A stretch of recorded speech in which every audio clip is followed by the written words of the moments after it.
Welcome back to Malawi, where political analysts say it's a tight race for the presidency tomorrow. 3 candidates are promising to clamp down on rampant corruption while campaigning to become the first citizen. The 3 front-runners include the current President Peter Mutharika, the Deputy President Saulos Chilima and Pastor Lazarus Chakwera.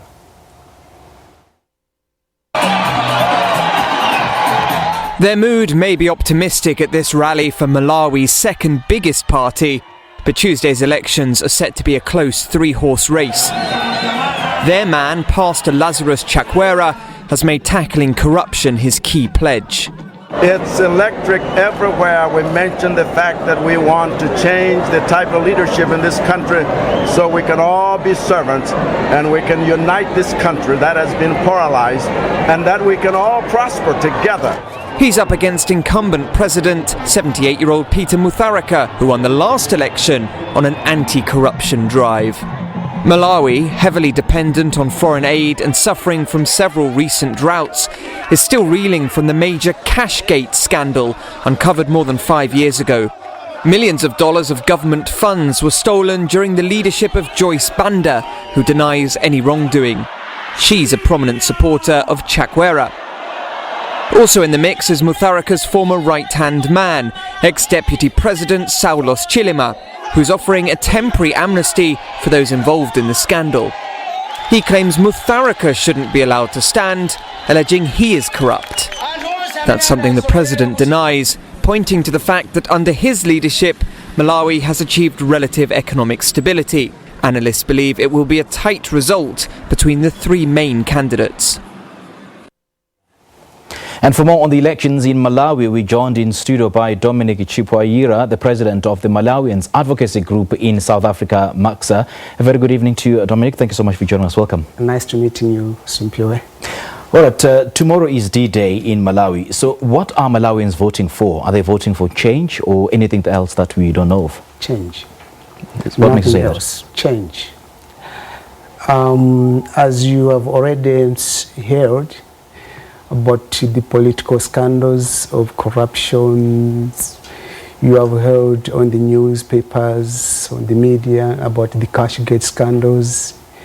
You have heard about what we call the economic development, unemployment rate, and also the inflation. All those things brings Malawian as a country down. Therefore, people want change, nothing else. When you talk of corruption and political scandals, what are you referring to, and who is implicated in these scandals, and have they been proven? Have people been charged? We just hear that there are some other people who currently are in prison regarding what we call the Cashgate scandals. What happened during the JB, this Joyce Banda era, and currently with the current government, not yet. We haven't heard much about that, because you can see, or you have heard some of the people, you know, politicians, they always cover themselves one another. So some of them, they are still outside, they are still in government. That is the problem. That's why people want change. That's why Saulos Chilima has come up to say, no, enough is enough. Let's just go for change.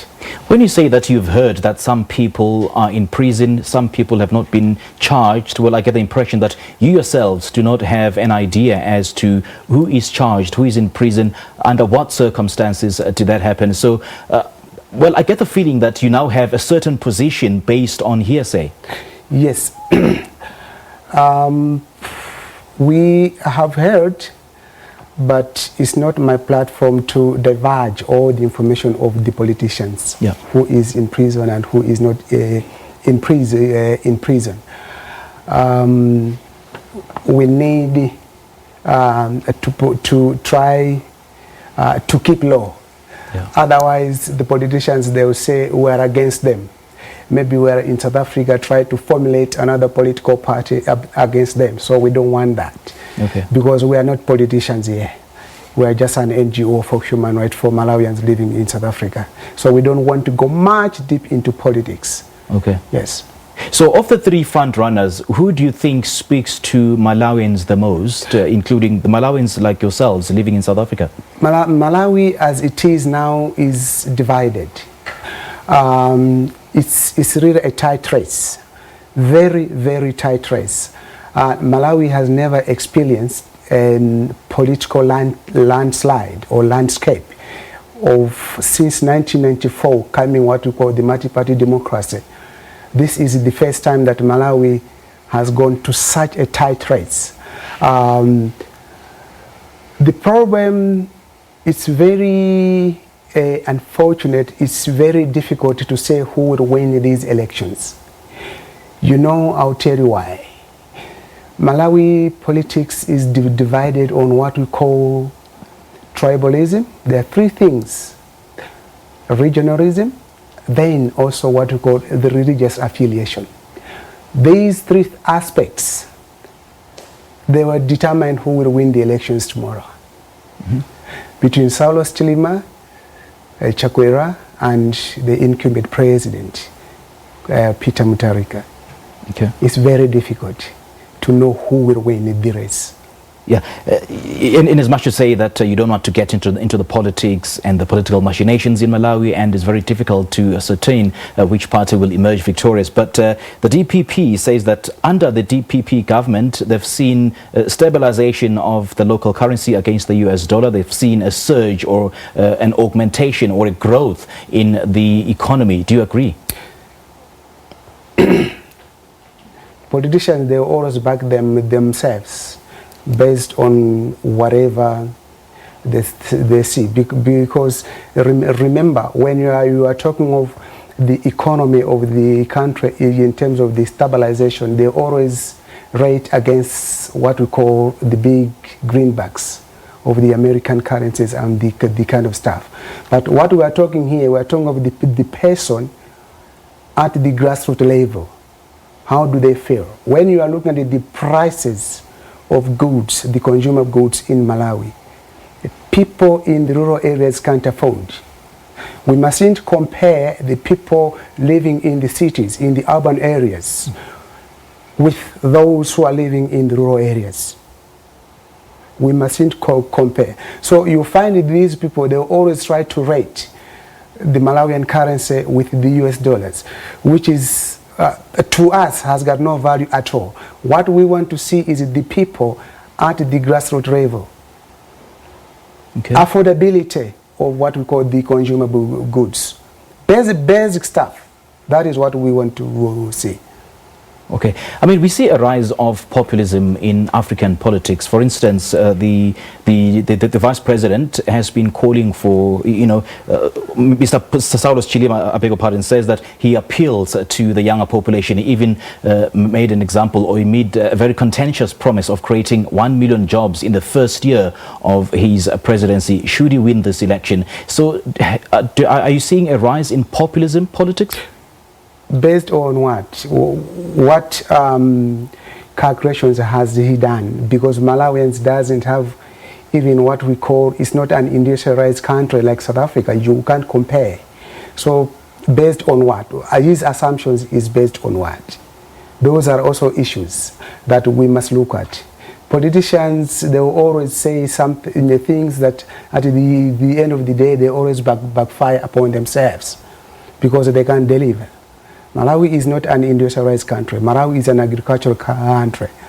Okay. Gone are those days when Banda used to come up with very good what we call policies, economic policies. But since 1994, there is no change. Things has gone down completely. So if he can rise up and revamp the Malawi economy, where? Yeah, so after tomorrow, what do you want to see happen in Malawi? What we want to see after tomorrow, we want to see, one, the mothers in the rural areas, they can afford to buy bread.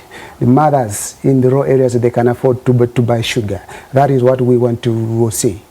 So how big of an impact will the outcome of tomorrow's election have on Malawians living in the diaspora, particularly you guys living in South Africa? Listen, Malawians love their country. That one I can assure you.